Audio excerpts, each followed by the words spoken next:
I'm Thomas, and you're listening to the Gracing Podcast, where today we are going to review the premiere edition of the Hills Gravel Race, which I myself, quote unquote, raced as well, but definitely not at the pointy end, such as my two guests today, which are the perfect people to help me talk about what happened there in Italy. Namely Morgan Aguirre and Toby Perry, the two winners. Great to have the two of you on. Thank you. Thank you for having us. So, on the note of this race, I want to start right away. Toby, when you finished, there is a video of you, and I'm more or less quoting, you said, "I want to die. I never want to ride my bike again." Now having like 1 week distance from the race, I'm curious how you feel about it today, and why actually did these words come out of your mouth? Well, very true at the time. I just hated the last 2 hours of that race, and I've never suffered so much and just been cold, covered in mud, not been able to see. Like my eyes were like crusted over with mud. And yeah, I just was like, why am I riding a bike? Why am I doing this for hours? Like, yeah, maybe cycling's not for me. Maybe I can do another sport. And now you feel a bit different about it? Yeah, I'd like to go back to that race if it's dry, maybe in those conditions. Maybe my flight gets cancelled or something. Yeah. Fair enough. Morgan, how about you? What is your feeling towards the hills 1 week after it? Oh, very interesting. I would say 2 words. But I think, I don't know if I think I've sort of already blacked out like the mud, how terrible it was. Cause I'm like, I think for me personally, yes, I wanted it to be over. Absolutely. And I think some of those, the parts that should have been easy, they just weren't easy. Like the going flat on the flat in a straight line was hard. But I think for me, I actually think I think sometimes on the really long races, I get kind of bored almost. Like you get sort of, you're thinking about other things, your mind is wandering. And I think this race was so crazy and there was so much going on. It was almost like you had to be so present in every single second of the race. So yeah, I definitely did not enjoy it at the time. Couldn't see anything, just like Toby. But I think for me, mentally, it might have actually kind of worked out for the better, maybe, if that makes sense. Yeah, there was definitely no time for mind wandering. Like, yeah. I can attest to this. So probably let's go one step back, because not all of our listeners were there, that's for sure. And while I believe that most people who follow gravel came across some of the pictures and the content on the web by now, some probably didn't. So maybe Morgan, you can take the lead on this. When you signed up for the race, and I did think you looked at the track ahead of time, what was it that you were expecting, and how was the race set up to be? Well, I ended up getting there early as well. So I arrived on Tuesday hoping to, recon the course, kind of know what we were getting into. And I expected sort of like we had in Worlds in 2023, which was a pretty fast course, punchy climbs. And even riding the course the 2-3 days before, it was a bit muddy because it had been raining. And I just remember I kept saying to a friend of mine, to Sophia, oh, it's only going to get better. If it's muddy now, it's only going to get better, because we had sort of seen sun on the forecast. So we thought, it can't be worse than this. But that, I think, was not the case. So expected fast. So when did you recon? On Wednesday? Tuesday, Wednesday, Thursday, Friday. And on these days, beginning of the week, what was the condition like? Was it a bit muddy or not at all?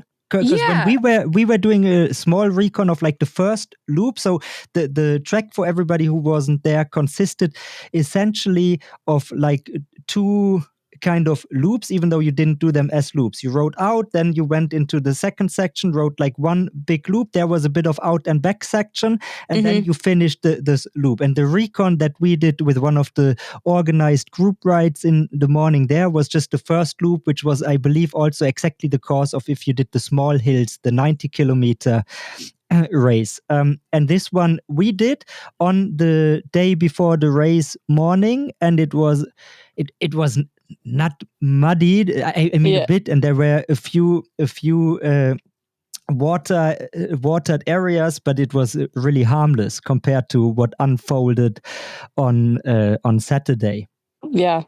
I also, the course did change the day, I believe, before the race. So the course, that smaller loop that we saw did end up changing from what we, reconned. But the same as you, I mean, it was pretty dry. There was a bit of mud, but nothing like, I mean, I could not have expected what we woke up to on Saturday. Yeah. Toby, when I assume you also did some reconning of the course. Actually, I read a story, we will come to it later, from Piotr Havik Instagram post.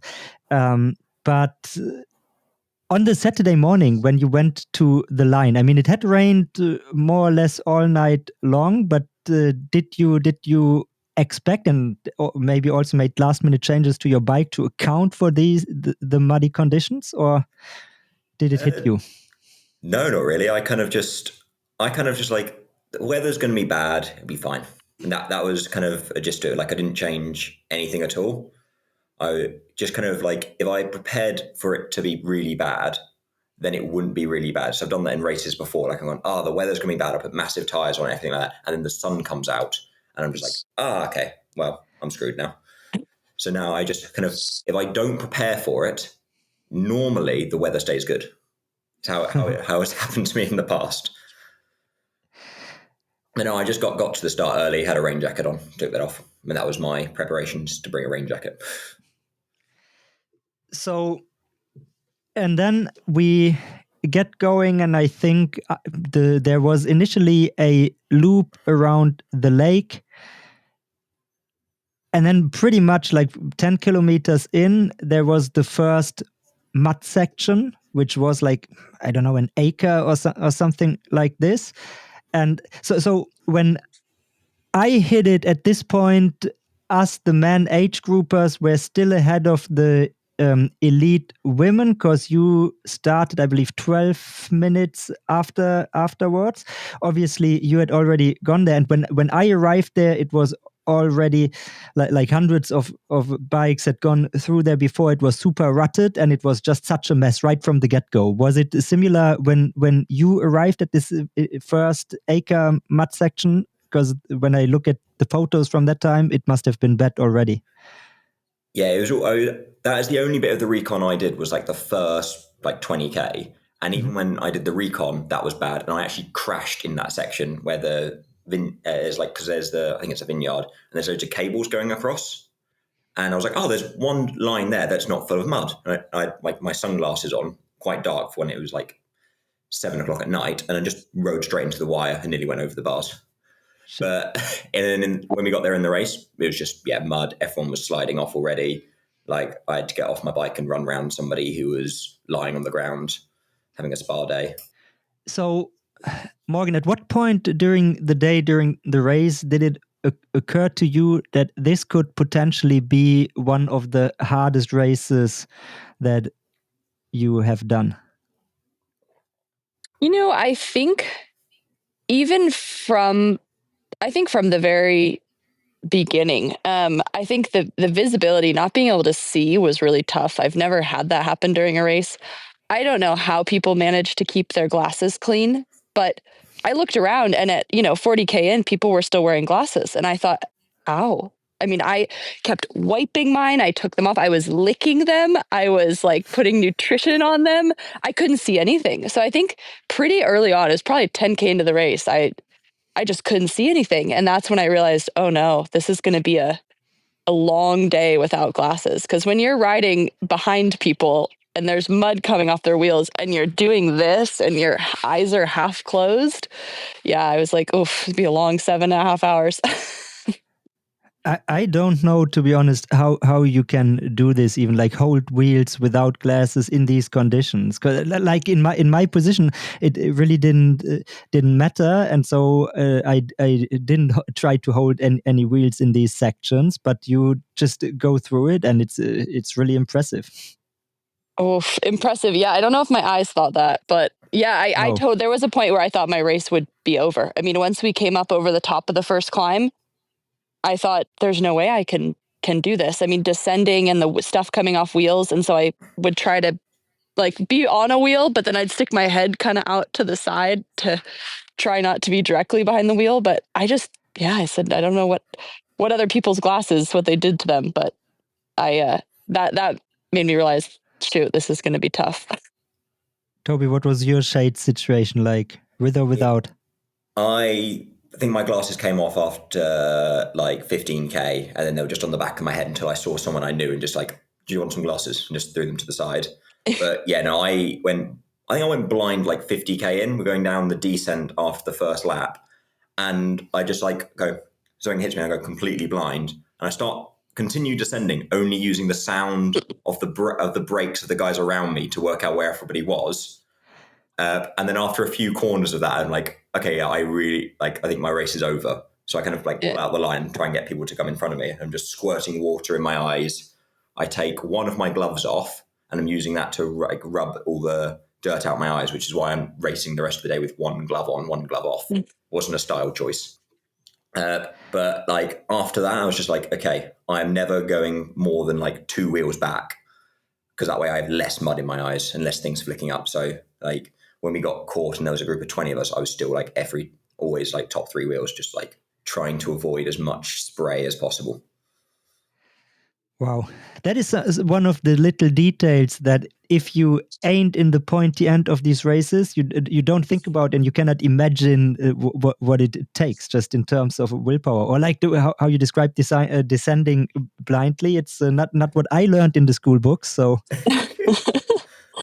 thankfully, they were also shouting at me because I was trying to tell them I couldn't see, and they kind of didn't believe me. And they're like, why aren't you pulling through? Because it was like a slightly flat descent. So they were shouting me. So I could also use their shouting at me to work out where everybody was. Oh, I definitely got shouted at as well. People not happy that I was trying to clear my eyes. And they're like, oh, you're not pulling through. I was like, no, I cannot see anything.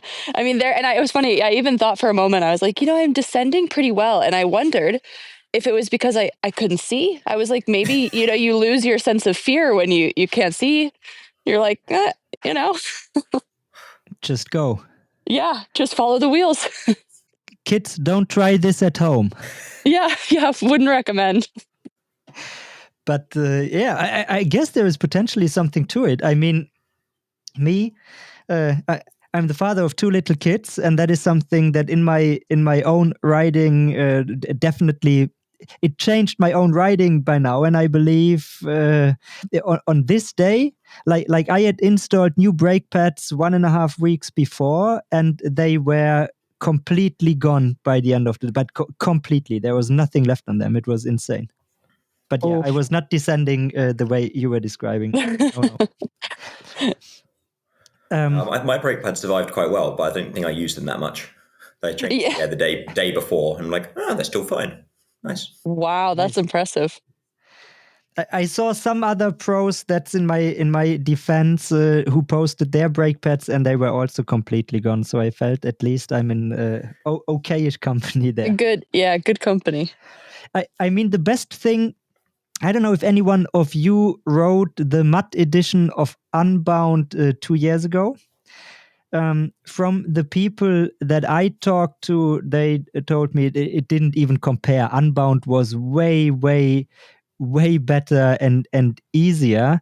The only thing potentially, and that is the what do you call it? The green herring? I don't know. The one thing in favor of the mud at the hills, it wasn't as sticky and peanutty as what the people describe. I never did Unbound, so I don't know it, but I know peanut butter mud, and there were sticky stuff. I saw on the track several people with ripped off rear derailleurs, so this happened to people, but I think it happened percentage-wise much more with the Unbound mud.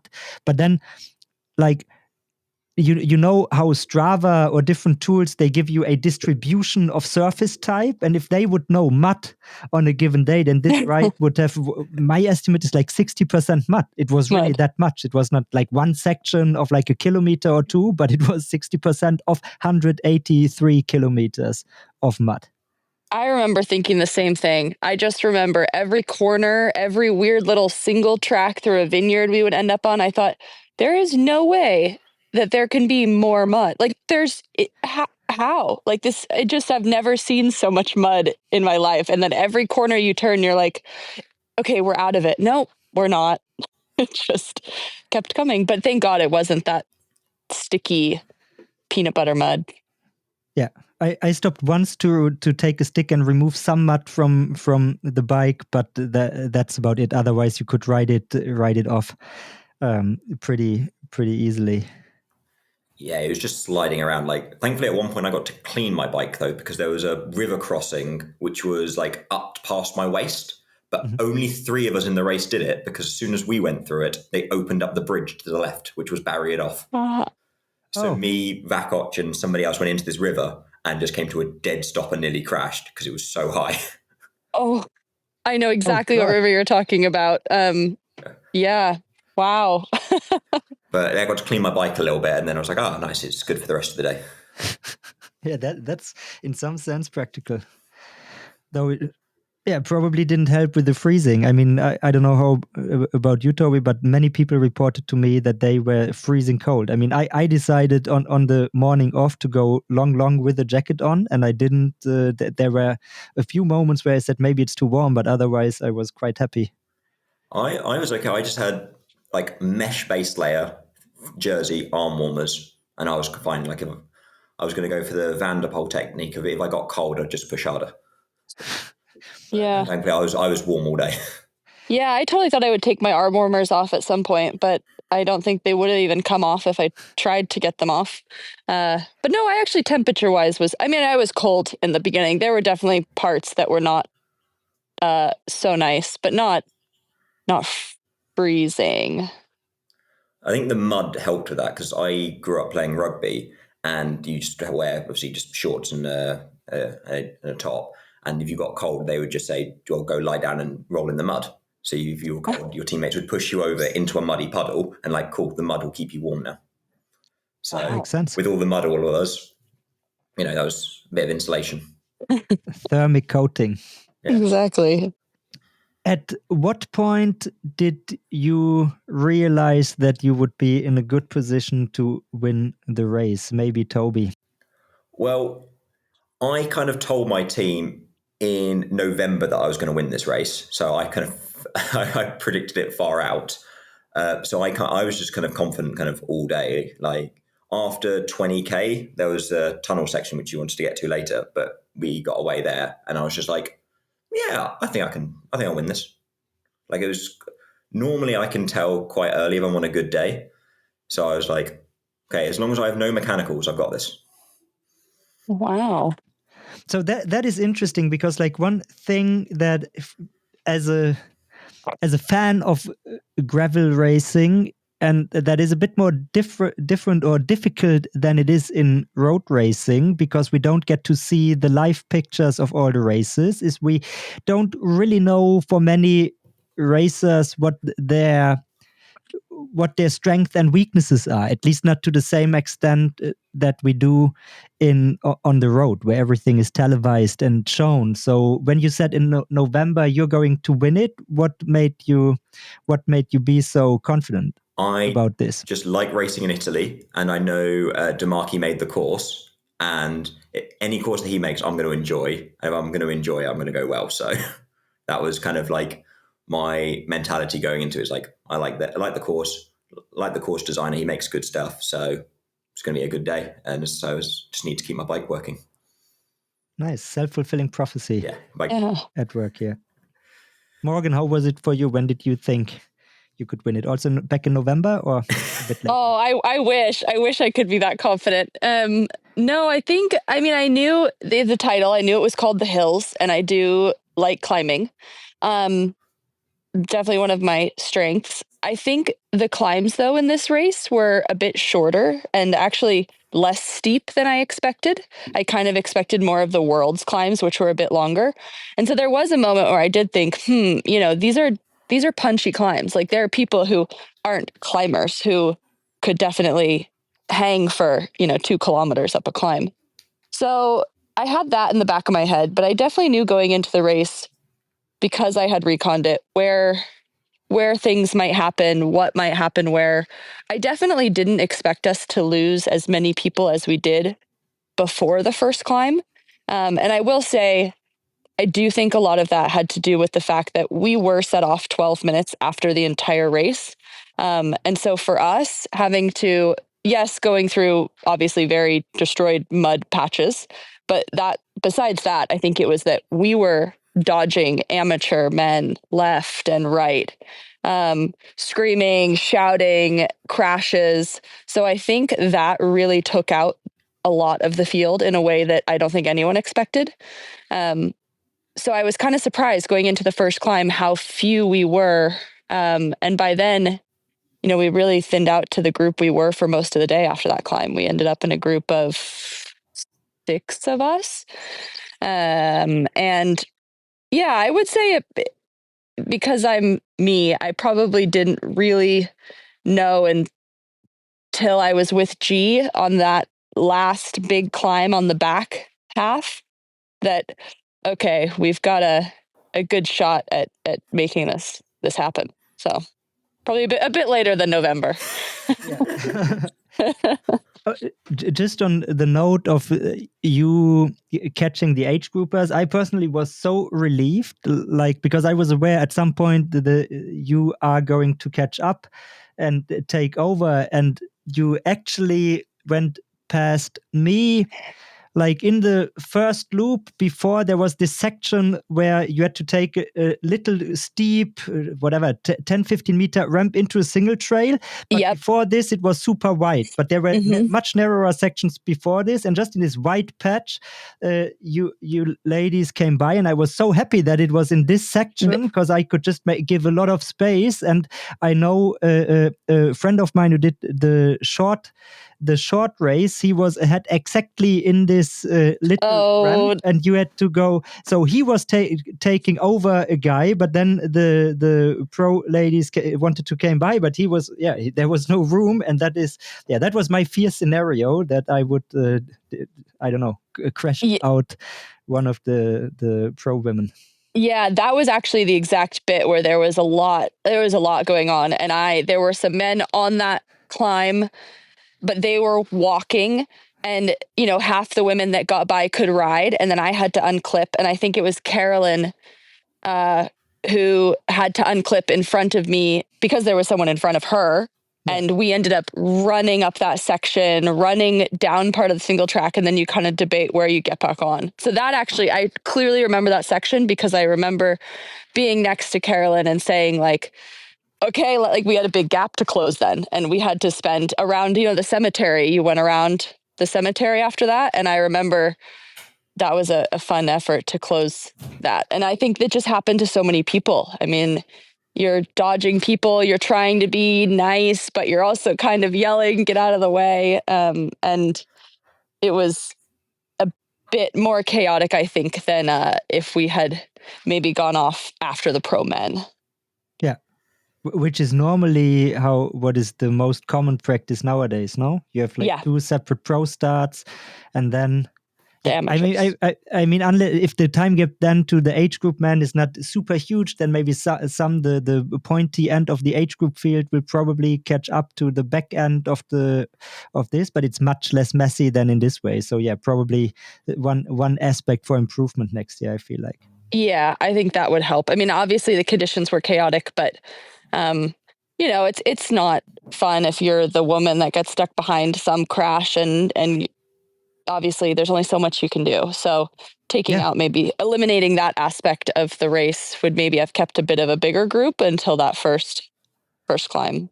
And I think for the amateurs, it's even stressful, at least if you try to be a bit respectful and aware of what is going on. Than me, I was in some sections, I was almost nervous because I thought, fuck, because I also don't want to stop at the side, but I would have done it.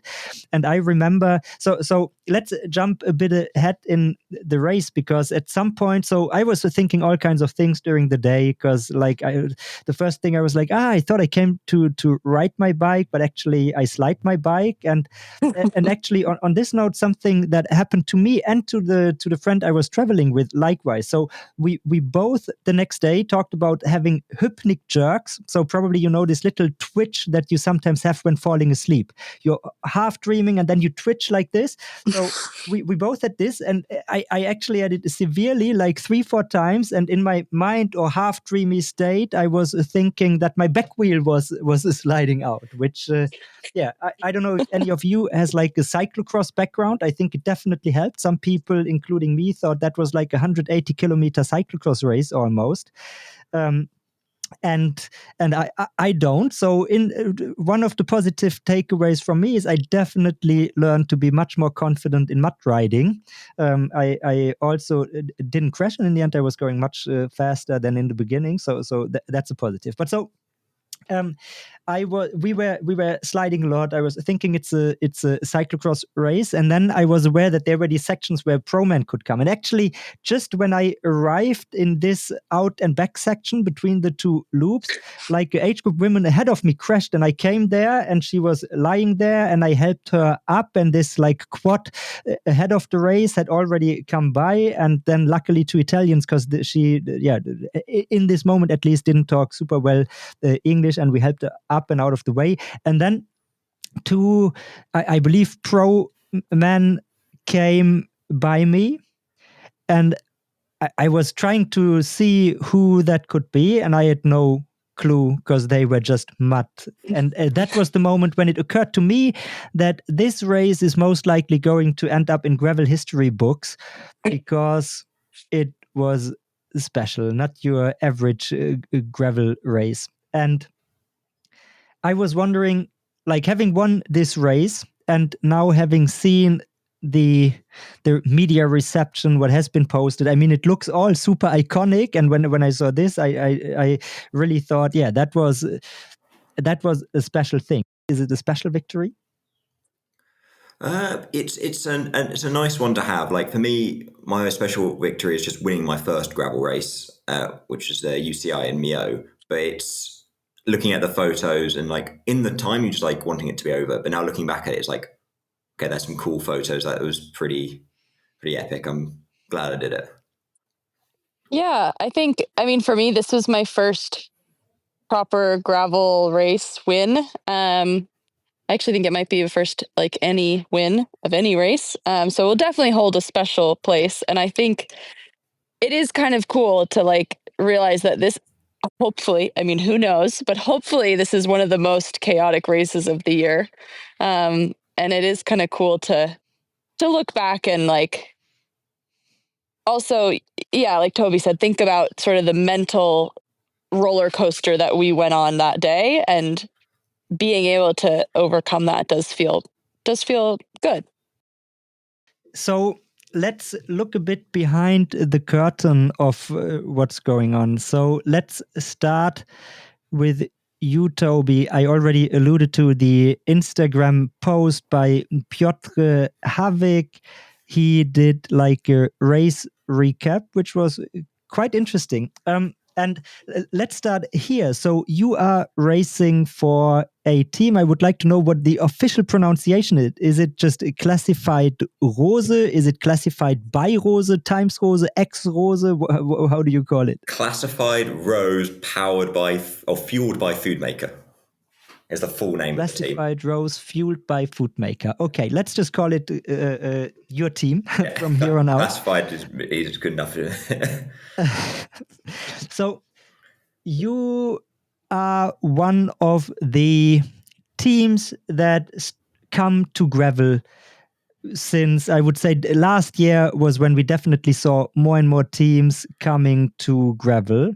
And so what Piotr wrote in his post, he described how you as a team, first you reconned it, and you already alluded to this tunnel section. So there was a tunnel that was probably 1.20 meters or so high, I would assume. Probably you took measurements, I didn't. And you, on recon, as a team, went there and checked if and how you could ride through the tunnel. Yeah, so we were just like, oh, I think it was Morgan, you were the one who told us about it. Yeah. And then we were like, oh, okay, we'll go see what it is. And we get there, it was like, oh, we're going to have to run it. And Arno on our team, who's a cyclocross rider and a bit of a monkey, likes doing tricks. He was like, I can ride it. So he goes on his top tube and like pedals like through it. And he was like, oh, fuck, we can do it. And then Piotr tries it. And obviously, a bigger guy, and we're like, oh, he's just going to smash his head. And it's like, just about fits through it. And we're like, okay, I think we can all fit through this. That's interesting. I mean, we're like, it's unlikely we'll be able to ride through it because it'll be a massive group getting into the tunnel. Everyone knows the tunnel's will be there, so it's just going to be a big crash into the base of it, and then you're going to stand there for 10 minutes. Is what we predicted to happen. And how did it play out? I mean, did you try to position yourselves at the front so that you have a chance to ride it, or how did you tackle that? Yeah, well, we ended up in the race. Okay, the other guys might have had a plan, but they all speak Dutch. And a lot of the time they forget that I don't speak Dutch. So before the race, they might have planned to all be at the front. But I was just there because I was like, I know it's coming. And then we were just all there and looking around like, why is nobody fighting us for this tunnel? Like, everyone knows it's there. We're not going that hard when we're just all there. So we're just going to go like, okay, we'll go through it. Or as a team, all four of us. And it worked out well. We just went through and like, oh, we're now got a gap with like 4 guys. Cool, let's just hit it. But it wasn't like, again, in my end, it wasn't planned for us to be there and attack out the other side. The Dutchies might have planned it, but again, don't speak the language. Sure, but you guys were the first 4 into the tunnel. Yeah. Wow. 1, 2, 3, 4, all in there. Yeah, talk about a move. All on our top tubes, just going, pedaling really quickly through it. Did you see in the women's race somebody riding through it? Did you ride through it? No, I mean, again, I think this was because we were sort of mixed up with the amateur men. There was actually, I feel like there was almost a fight that broke out when I was going through the tunnel. There was, there was a amateur that was trying to go through, and then the pro women trying to go through, and obviously people trying to use the situation, right, to leverage what was happening in the chaos to get away. And I think someone's bike got mixed up with an amateur's bike, and there was some screaming, and it was a bit of chaos. So yeah, I think people just trying to get through the tunnel as fast as possible and not lose the group. So Morgan, you ride for PA. Right. Yes. And what is interesting to me is like right now teams in gravel, so they have very different setups. I believe like most are like not full on factory teams, but also allow the people on the team to have their own sponsors. In PA, that is definitely the case. I don't know if Classified handles it the same way. If you still have your own sponsors too? Classified do basically all of everything for us. Like, okay. I think Dan and Lucy have a few personal sponsors, but that's about it. Like all equipment, all nutrition, everything like that is all done by the team. By the team. Okay. And also when it comes to approaching the races, at least the official line that I so far encountered is also different. That's at least my takeaway for now, because in PA everybody says like, we race as individuals, we wouldn't race against each other. So if one of the teammates is in the front, then you probably wouldn't pull in the chase group, but otherwise you don't apply team tactics. That is my understanding of how you approach it, more or less. Yeah, I mean, I think it depends also on the race. I think there are certain races where, maybe discussions will be had about team tactics. And obviously, like you said, I mean, if Carolina or Wendy or someone's off in there's a gap, I'm not going to be the one to close that gap.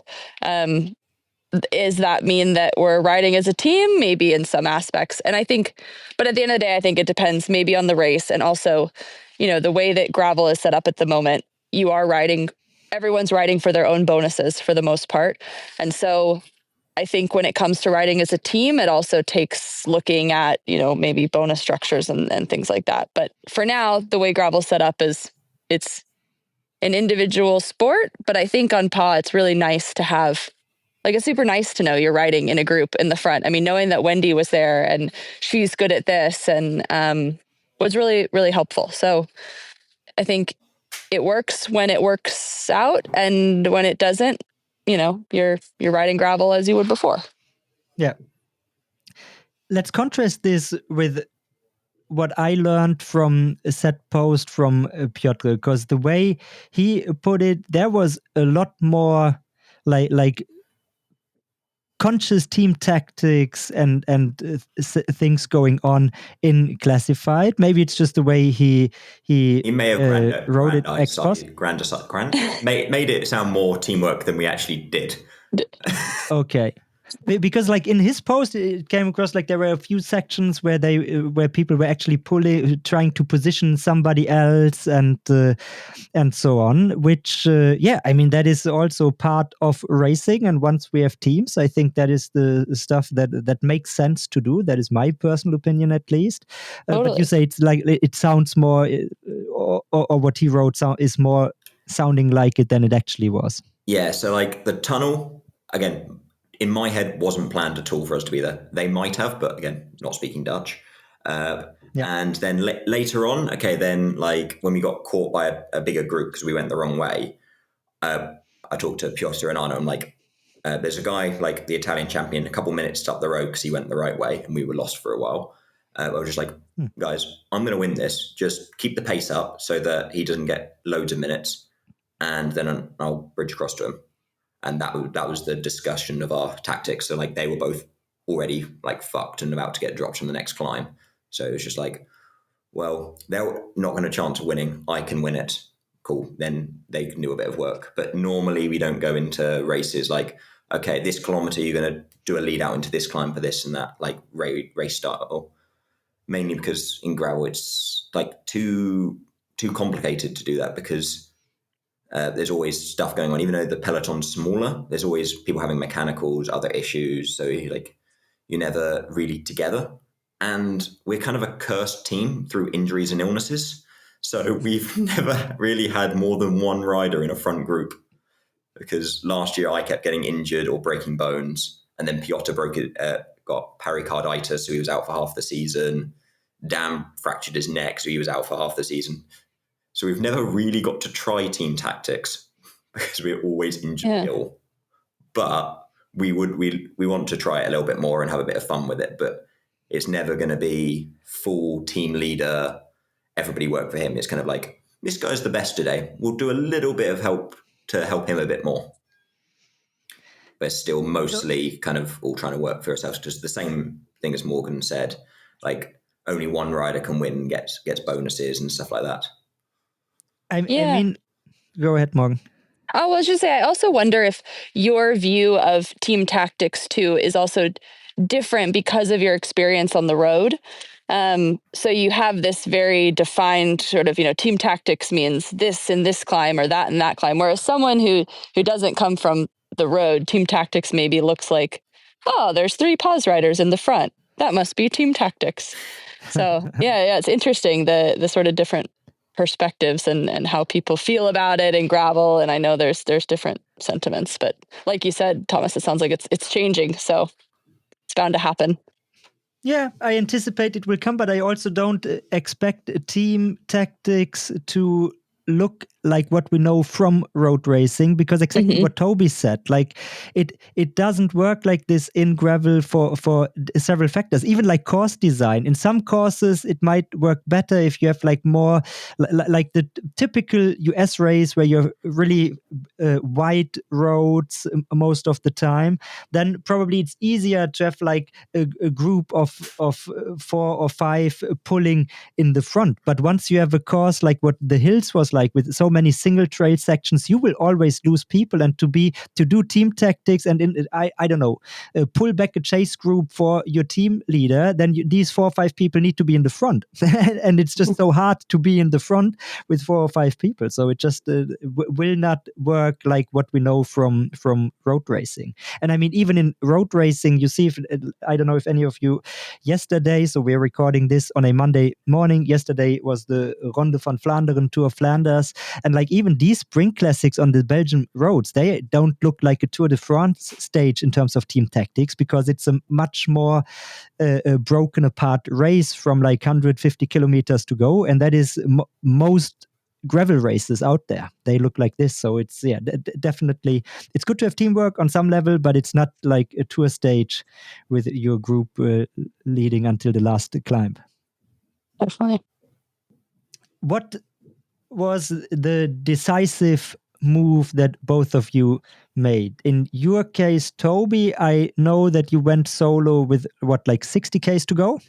It was, I think 60, 70K to go. We got to the first climb on the big loop, and Paul Voss was just like ramping the effort, and we're up this steep climb, and I was just looking at his back wheel going, he's grinding a lot, but still has 2 more gears on his cassette. At this point, you were with how many people? Like just 1? 5 of us, I think there was. Okay. And I was just looking at him going, I think he's struggling. So I just go into an even easier gear, spin past him, and just drop everyone. And I'm like, oh, okay, everybody is struggling. Okay. And then go, oh, okay, I think it was 60, I can't remember, it might have been 60, might have been 70K to go, because I couldn't really read my head unit very well. And I knew there was still one guy up the road that I had to bridge across to. So it was just like from then onwards, I was by myself. And your mindset at this point was like time trial all the way, or were you expecting to be caught again? No, I was like time trial to the end. I was like, I know it's hilly. I'm feeling good, so I know I'm going to be the strongest up all the climbs. Just survive the descents without crashing, and then just try and get to the line, because drafting and being in a group didn't really help because it was slow and muddy. And like we were saying earlier, if you're with getting all the mud in your eyes, if you're by yourself, there's no one flinging mud up at you. So I wanted to get away as quickly as possible so that I had some sort of vision for the rest of the race. And Morgan, I didn't find that good of a debrief in your case. Yeah, it was probably kind of similar. I think I knew that I was waiting for things to go on the back half of that big loop, those 2 big climbs, well, 2, 3-ish. And it was funny because I think, like Toby said, I think the climbing was the best part of the race, because it was the part where you're going the slowest. You don't have mud coming at you. You don't it was like almost like a relief to be climbing. But actually, there was a really tricky single track section I had no idea was coming right before the first climb on that back loop. It was a downhill single track, and you sort of end up then going over this bridge and up the first climb into the vineyard climb that was really steep. And actually, that's where she just went full steam through that, got a pretty big gap, and then Danny as well, not too far behind her. And I ended up, tipping over at some point or unclipping, kind of like, the panic sets in. You get in the mud, someone gets away, and all of a sudden you start panicking. But got back on my bike. That's where it was. I think I was running, and I remember Danny came around me. She definitely rode it better than I did.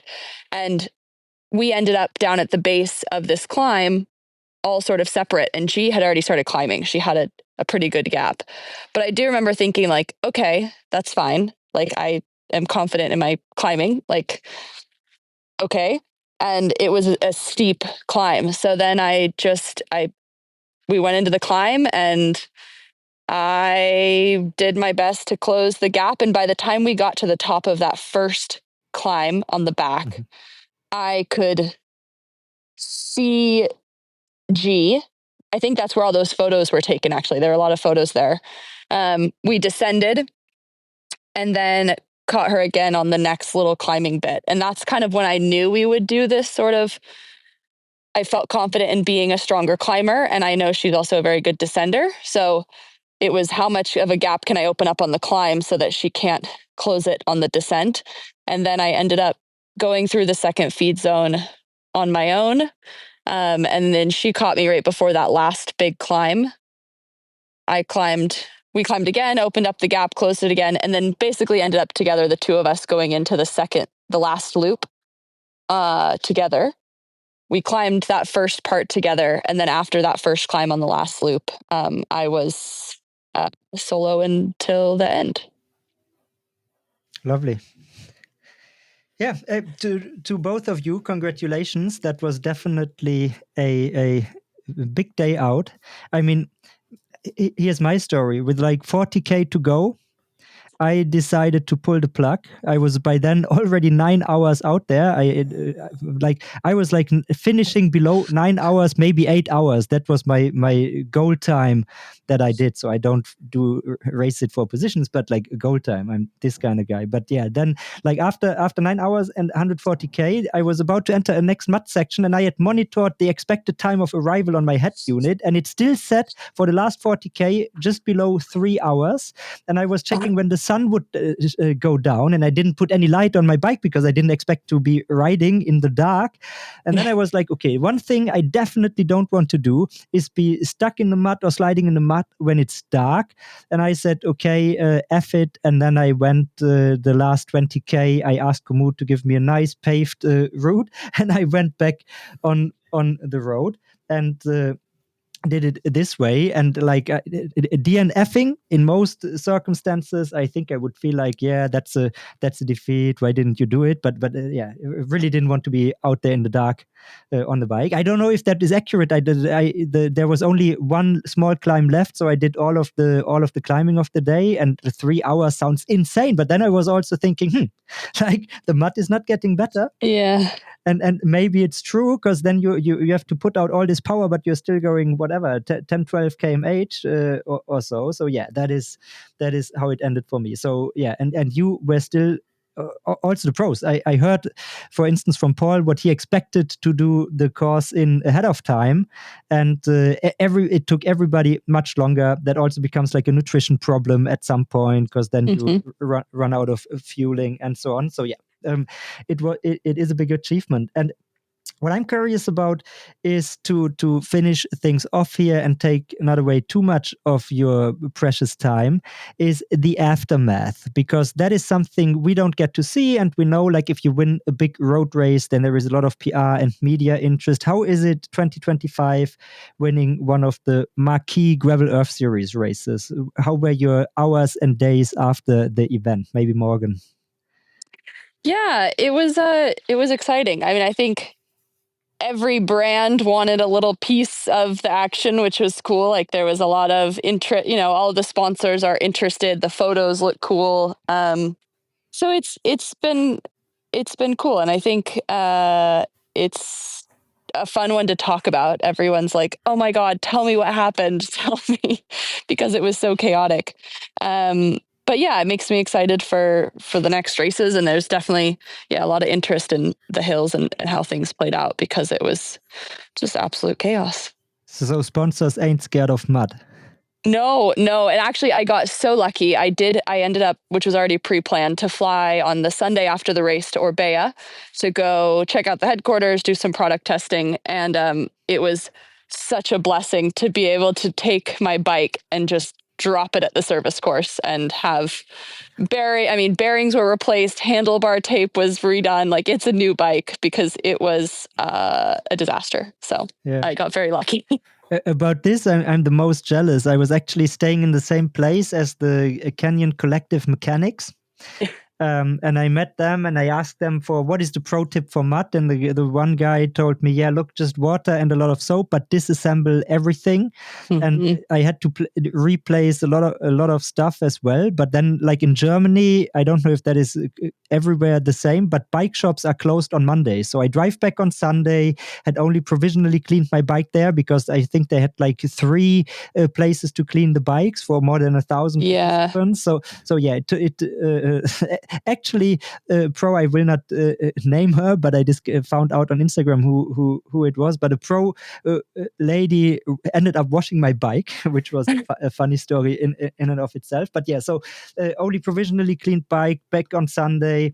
Then on Monday you do your repairs, but bike shop is closed. In the end, I think on Thursday I had my bike back, and I still have to get my new pulley wheels from the bike shop on Tuesday to finish all the repairs and all the stuff. So yeah, having a mechanic in the team is super valuable.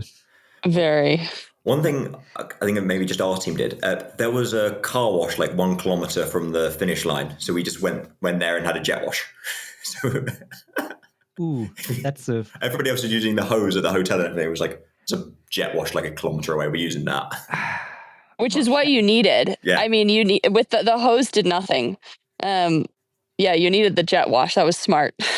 Yeah, plan in advance. Just going to be muddy. Just find a car wash.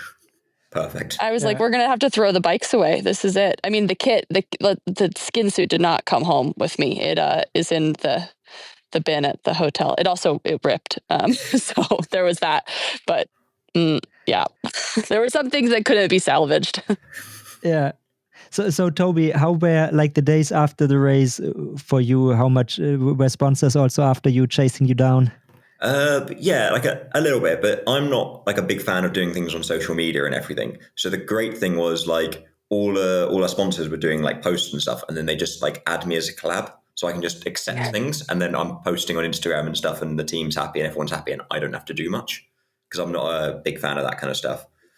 So that was nice, but it was a nice reception. I got like across the line, and just my phone was going crazy. Like I had something like 300 new followers on Instagram. I had like 100 messages from just like everyone I knew just sending me, and I still have not got around to everyone, because then it's also like in the requested thing of people I don't follow, or loads of messages on there I need to reply to as well. So I was like, wow, okay, that's quite nice. Yeah. As I said before, congratulations to the two of you for this race, which is definitely an achievement. Was there on the race day a moment that we didn't touch upon that was like a special moment for you, or did we cover everything? I mean, for me, it was just crossing the line was nice, having Milan, our kind of team helper there, and I'm just kind of lying down next to him, and he's just kind of like patting my head, taking my helmet off, like putting clothes on me, and just like really babying, looking after me, which is quite funny. And seeing all the photos of him looking after me was quite nice. Yeah, I think the best part was, I think going through the feed zones is always like the best part of the races, when you hear people like say your name or you hear cheers from the side of the race. So that was really nice. There were parts that was very much needed. And then, yeah, coming around, I think the last bit around the lake to get to the finish, that was like the longest 2.5 kilometers of my life. But God, it felt good to be able to see the finish line, even though it was an uphill finish. I had to sprint up that because I didn't think if I sprinted, I would think I wasn't going to make it, and I was just going to fall off before I got there. So I was like, okay, focusing for like 2K, just recover. You got to get up that little climb. Yeah. It was a bit underwhelming though. You couldn't do that roll across the line and put your hands up, because it was just an uphill finish. Yeah. And it was getting steeper and steeper and steeper. So it was just like, yeah. I was like, can I go no-handed? No, I'm definitely going to crash. Yeah. Oh, one other bit I would like to mention as well. It was on the second to last climb. We were on one of the steepest points. We had Pierre, who is the photographer, Rose, running next to me while taking photos and shouting at me, but he was running like half backwards to take photos, and I hated him in that moment, and I was really hoping he'd fall over. I told him afterwards because he was just there and he was running next to me for so long. I'm like, and I couldn't get away from him. And I'm just like, please fall over, please fall over, please. And he was running fast. Yeah. Well, I was blown. Well, so or maybe yeah. I think, or maybe the opposite. Yeah. So thank you, Pierre, for that. Nice photos, but also I hate you. I was thinking the same thing. I think the photographers, like, we hated this, but the photographers must have loved this race. They were like, "Oh, this is good stuff." Yeah, money shots. Yeah. They were getting these. Yeah, that's definitely a good one. Like I said, it looks epic, and I'm not using this word inflationary, but it really does, and it was if you were out there. And I, like you said in the beginning, Toby, let's hope this course can be ridden again, but in different weather conditions. Because I think it would be really like picturesque. I mean, it's steep. It's definitely a hard one. It's not an easy one, but it could be pretty fast and pretty cool. But we had different conditions this year. Yeah, I'd like to see the beautiful scenery that apparently is there. Didn't see any of it. Yeah. No, that's definitely the case. Okay, so to end things up, where can people follow you, Morgan? Where should they follow your adventures? Morgan_Aguirre is Instagram, and I try to be pretty good at keeping updated. And then I'm headed to Tierra del Campos for the Graveler series this next weekend, and then off to UCI Monaco before the Traca. Lovely. Toby, even if you don't like the social, you know you need it in gravel in particular. So where can people follow you?